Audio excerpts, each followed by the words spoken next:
내가 나이 50이 넘었다면 이제는 인생관을 바꿔야 합니다. 인생 전반전과는 다른 삶을 살아야 합니다. 매달리지 말고 애쓰지 말고 주변을 정리해야 합니다. 그동안 너무 남을 의식하고 휘둘리며 살았다면 이제는 그러지 않아도 됩니다. 특히나 그게 가족이었다 해도 말입니다. 다른 사람에게 매달리지 않아야 남은 인생을 더 풍요롭게 살아갈 수 있습니다. 그래서 미움받을 용기가 생겼을 때 비로소 행복해질 용기가 생겼다고 하는 것일까요? 오늘은 쇼펜하우어의 인생론을 통해 나이 들수록 주변을 정리하고 온전한 나로서 행복해지는 법에 대해 들어보려고 합니다. 인간은 배신하는 존재다. 타인에게 지나치게 관대하지 마라. 안 좋았던 관계를 회복하려고 굳이 노력해봤자 좋을 게 없다. 똑똑한 사람은 용서를 하지만 현명한 사람은 무시를 한다. 가족에게도 다 맞춰줄 필요 없다. 맞춰지면 당연한 줄 안다. 사람은 혼자일 때야 비로소 온전한 자신이 된다. 내 상황이 힘들어지면 친했던 사람들도 다 주위를 떠나기 마련이다. 고독을 사랑하는 사람만이 진정한 자기 자신이 될 수 있는 법이다. 착하고 순수하게 사는 게 좋다고. 상처받고 인간관계가 다 끊겨봐야 알겠는가. 친구란 건 한순간에 사라지는 것이고 내 자신밖에 없다는 것을. 사람을 대할 때 처음에는 일부러 친절하고 계산 없이 대하는 것도 나쁘지 않다. 하지만 상대방이 만약 선을 넘으려고 하는 기색을 주면 그땐 인연을 끊어버리는 것이 좋다. 이렇게 하면 새로운 사람을 사귀기 어렵다고.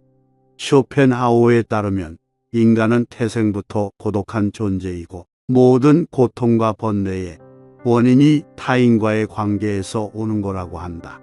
타인에게 지나치게 관대하거나 친절하게 대해봤자 상대방은 선을 넘기기 일쑤다. 주변 사람한테 잘해주기만 하면 고마움을 느끼지 못한다. 원래 친절한 사람이니 이 정도는 괜찮다고 생각하기 마련이다. 그리고 계속 호의를 요구하면서 호의가 권리가 된다. 타인을 도와주고 싶다면 도와줬을 때 고마워하는 사람만 도와줘라. 인간은 항상 위를 보고 살아가는 게 문제다. 언제나 위만 바라보게 되면 사람은 불행해지기 쉽다. 위보다는 아래를 봐라. 지나치게 행복해 보이는 사람은 겉으로만 행복해 보이는 경우가 많다. 실제로는 불행을 숨기고 사는 사람이 더 많으니 의심해 봐야 한다. 이해관계가 달라지면 사람은 배신하고 가면을 쓰는 법이다. 그러면 어떻게 인간관계를 맺어야 할까? 쇼펜하우어는 친절함이 친절함으로 돌아오는 사람과 연을 이어나가라 이야기했다. 무조건적인 친절이 어리석다기보다는 고마움에 베풀고 보답할 줄 아는 사람과 가까이 해야 한다. 싸울 때는 중립을 지키는 게 좋다. 말도 가급적 아껴라. 세상은 넓은데 반해 사람은 무섭다. 드러내지 말고 벙어리가 되는 편이 좋다. 나이 들어 돌이켜보면 착한 사람으로 인정받기 위해 노력하며 사는 게 큰 가치가 없다. 인간은 본래 이기적이고 남는 건 친구나 지인이 아니라 가족뿐이다. 사람은 무슨 일을 겪든지 자신에게 이득이 되지 않으면 멋대로 행동한다. 10년지기 친구라고 해서 다를 바 없다. 인간은 자기에게 이득이 되지 않으면 언제든 배신하는 존재다. 인간은 너그럽고 친절하게 대하기만 하면 버릇이 없어진다. 마치 어린아이와 비슷하다. 사람을 대할 때 친절하거나 관대하게 대하지 마라. 특히나 천박한 성격을 가지고 있는 사람을 조심해야 한다. 천박한 사람들은 자기와 본성이 다른 사람을 보면 시기 질투하고 끌어내리려 한다. 인간관계를 맺을 때는 적당히 유지할 정도만 잘해줘라. 가까운 관계가 아닌 이상 굳이 지나치게 친절할 필요가 없다. 관계를 적당하게 유지하다 필요하면 인연이 되는 것이고 인맥이란 건 있다가도 없는 것이다. 너무 과한 친절을 베풀지 않는 게 자신에게 좋다. 잘해주다 보면 타인은 그게 당연한 줄 알고 별일 아닌 일에도 화내고 실망하게 된다. 그러면 인간관계를 잘하기 위한 방법은 없을까? 아주 쉬운 방법이 하나 있다. 자기 일을 열심히 하면 위아래로 존중받을 수 있다. 아랫사람은 당신을 따를 것이고 윗사람은 오히려 당신의 눈치를 보게 될 것이다. 자기 일에 충실한다면 함부로 말하거나 대할 수조차 없다. 인간은 고슴도치와도 같다. 고슴도치에 돋쳐 있는 가시처럼 타인과 너무 가까이 지내면 가시에 찔리게 된다. 상대방에게 너무 많은 것을 기대하지 말고 받으려고 노력하지도 말아라. 어차피 인간은 혼자다. 사람은 홀로 태어나 홀로 죽는다. 타인의 기준에 지나치게 얽매이거나 상대방에게 잘 보이려고 하지 마라. 남 시선을 많이 신경 쓰는 사람은 그들의 노예와도 다름없다. 남들이 알아주기를 바라지 말고 남들이 알아주는 것을 초월해서 살아라. 타인의 시선에 얽매이지 않는 사람만이 진정 행복해질 수 있다. 배신당한 적이 있는가? 배신은 누가 하는가? 대부분은 친하지 않은 사람이 배신을 한다고 생각하지만 실상은 반대다. 가까운 사람이 배신을 하는 경우가 많다. 친한 사람들과 어울리다 보면 이 사람은 배신을 하지 않을 거라고 생각하게 된다. 하지만 배신이란 건 빨리 배신할 사람과 천천히 배신할 사람만 있을 뿐이다. 아무리 지내도 100% 신뢰하지 말고 오직 스스로를 지키기 위해 노력하라. 다른 사람의 행동이나 태도에 대해 날카롭게 비판하는 사람들도 있다. 그런 사람들은 대개 자신의 결점은 모르고 남의 행동만 비난하기 십상이다. 설령 그런 이들에게 비판받더라도 노여워하지 말고 실망하지도 않는 게 좋다. 남을 험담하고자 하는 건 사람의 본능이자 본성이다. 삶은 괴로움의 연속이다. 항상 기쁠 거라고만 기대하는가? 행복이란 건 짧고 스쳐 지나가는 순간에만 느낄 수 있는 것이다. 행복과 쾌락만 쫓아가다 보면 평생 행복이라는 걸 즐길 수가 없게 된다. 삶에는 고통과 불안함이 존재할 수밖에 없음을 받아들여라. 인생의 고난은 평생 동반될 수밖에 없는 것이다. 인간은 기본적으로 혼자 살아가고 혼자 고난을 이겨내고 혼자 죽어가는 존재다. 우리가 종종 혼자 있을 때 편안함을 느끼는 것도 바로 그런 이유에서다. 외로움과 고독의 차이를 아는가?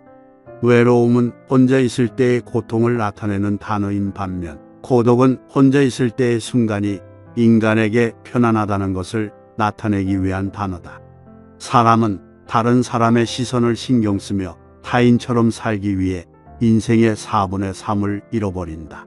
인간이 왜 사람과 어울리고자 하는 본성이 있는지 아는가? 바로 고독이 두려워서 다른 사람들과 어울리고 싶어 한다. 인간관계를 맺는 행위 자체가 즐거워서가 아니라 고독이 두려워서 사람을 사귄다.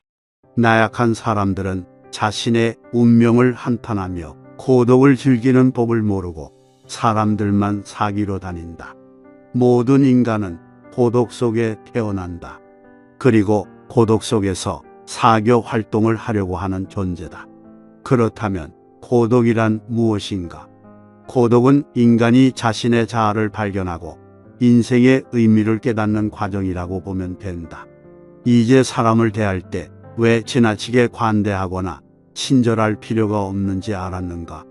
아무리 친해도 돈을 빌려줄 필요도 없다. 돈을 빌려준 것이 화근이 되어 친구를 잃는 경우가 많다. 또 상대는 오히려 오만해진다. 10년지기 친구여도 가끔씩 무시하는 태도를 취하는 것도 도움이 된다. 그럼 인간관계를 맺을 때 어떤 자세를 취해야 할까? 상대방이 당신을 필요로 하지 않아도 잘 지낼 수 있도록 내면의 힘을 길러야 한다. 그리고 사람들을 존중하면서도 언행을 조심해라. 어차피 인간의 본성에는 착한 면과 이기적인 면이 동시에 존재한다. 그리고 사람들은 상황이 어려워지면 떠나기 마련이다. 아무리 가까운 사이라도 항상 주변 사람들이 떠날 수 있다는 것을 염두에 두어라. 또 친한 이들을 경계해라. 친한 이들에게 속거나 당하는 경우가 대부분이기 때문이다. 타인의 좋은 면만 보고 신뢰하는 것은 좋지 않다. 타인에 대한 기대치를 낮춰라. 인간은 본래 이기적이기에 그런 이기주의는 타인에 대한 존중심과 배려심을 낮춘다. 외로움을 받아들이고 타인에게 의존하지 마라. 이렇게 힘든 시기를 견뎌내는 것은 어려운 일이다. 하지만 이러한 시기를 통해 우리는 더욱 성장하고 더욱 강인해질 수 있다. 스스로의 강인함을 길러나가면서 우리는 더욱 자신감을 가지게 되고 어려운 상황에서도 극복할 수 있는 힘을 키우게 된다. 당신의 외로움과 공허함을 채울 수 있는 방법은 많다. 가족, 친구, 취미 등 다양한 것들이 있을 것이다. 또한 당신의 인생에서 가장 소중한 것은 무엇인가? 이러한 질문의 답을 생각해보며 당신의 인생에 대한 명확한 목표를 설정해 보는 것도 좋은 방법이 될 수 있다. 이를 통해 우리는 당신의 고통과 외로움을 극복할 수 있는 더 나은 방법들을 찾아낼 수 있게 된다. 강한 사람이란 고독과 외로움을 견뎌내는 사람이다. 그러나 우리는 단지 고독과 외로움을 견뎌내는 것만으로는 충분하지 않다. 더욱 중요한 것은 무엇인지 아는가? 우리는 고통과 고독의 의미를 알고 이를 극복하기 위해 노력하는 사람 되어야 한다. 이를 통해 우리는 더욱 강인하고 더욱 자신감을 가지게 되며 어려운 상황에서도 우리의 인내력과 근성을 발휘할 수 있게 된다. 인생이란 하나의 실험실과도 같다. 실험실에서 과학 연구가 이루어지듯 인간은 삶이라는 실험실에서 경험을 통해 배우고 성장한다. 언제나 나에게 없는 것만을 생각하고 이를 갈망하는 것은 인간의 본성 중 하나다. 그러나 이러한 태도가 인생을 더욱 비참하게 만든다. 인생을 즐기기 위해서는 현재의 삶을 즐기는 것이 무엇보다 중요하다. 미래에 대한 불확실성은 인간이 직면하는 가장 어려운 문제 중 하나이다. 인간이 가장 무서워하고 두려워하는 것이 한치 앞을 볼 수 없는 불확실성이기 때문이다. 고독과 외로움이라는 문제를 극복하기 위해서는 끊임없이 노력해라. 인간은 불행한 존재가 아니라 도전하는 존재다. 그리고 이러한 도전이 인간의 삶을 더욱 풍요롭게 만든다. 따라서 우리는 불확실성에 시달리는 것이 아니라 끊임없이 발전하고 도전하는 삶을 살아가야 한다. 절교한 친구와는 화해하지 않는 것이 좋다는 로마의 격언이 있다. 이는 인간의 성격과 개성이 태어날 때부터 결정되기 때문이다. 갖고 태어난 성격은 죽을 때까지 지니게 되며 내재적인 본능에 따라 행동을 하게 된다. 그러므로 한번 절교한 친구와 화해하게 된다면 같은 상황에서 같은 행동을 되풀이하게 될 가능성이 높다. 이를 방지하기 위해서는 배신자라고 비난하거나 그때는 그럴 줄 몰랐다고 말하는 것보다는 화해하지 않는 것이 옳다. 고독을 사랑하는 습관을 가져야 한다. 다른 사람들과 다르게 뛰어난 개성을 지닌 사람들은 그러한 성향 때문에 본질적으로 고독에 빠지기 쉽다. 그러나 그들이 가진 이러한 성향은 타고난 것이다. 나이가 들면서 오히려 그것이 자유롭고 편안한 기분을 갖게 된다. 이러한 고독의 습관을 더하여 자기 자신을 친구로 생각하는 습관까지 가진다면 그것이 제2의 천성이 되기도 한다. 더불어 고독한 시간을 보내는 것은 창의력을 높이는 데 도움이 된다. 더 많은 시간을 혼자 보내면서 내면의 생각과 감정을 탐구하고 자신만의 독특한 아이디어를 발견할 수 있다. 고독은 자신의 생각을 깊이 있게 탐구할 수 있는 시간과 공간을 제공한다. 이러한 많은 고독한 시간을 가진다면 더 많은 창의적인 아이디어와 해결책을 발견할 수 있을 것이다. 또한 고독한 시간을 보내면서 자신의 감정을 더 잘 이해할 수 있으며 자신을 더 잘 이해할 수 있다. 따라서 고독을 사랑하는 습관을 가져야 한다. 더 많은 고독한 시간을 보내며 자신과 친구가 되어야 한다. 이러한 방식으로 고독은 자유롭고 창의적인 삶을 위한 좋은 도구가 될 수 있다. 당연히 젊은 시절에는 고독을 사랑하는 습관을 가질 수 있는 것이 쉽지 않다. 그러나 이제는 그런 마음이 아주 편안하고 간단한 것들이 될 수 있다는 것을 알아야 한다. 고독이라는 마음은 마치 물을 만난 물고기처럼 아주 자연스럽게 되는 것이다. 사실 자기 자신 속에 많은 것을 가진 사람은 타인에게 기대지 않는다.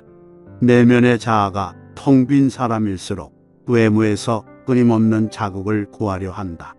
그러나 자신의 내면이 풍부하다면 자신의 인생의 주인이 되어 자신의 내면에서도 즐거움과 행복을 찾을 수 있다.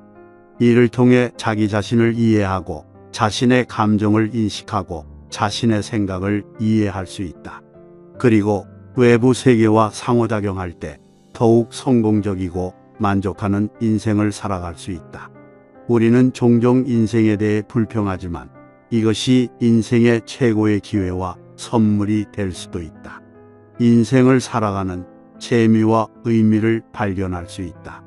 사람을 많이 만날수록 친구가 많을수록 불행해질 수 있는 환경이 주위에 생기게 되는 것은 인간의 본성에 비추어 봤을 때 당연한 일이다.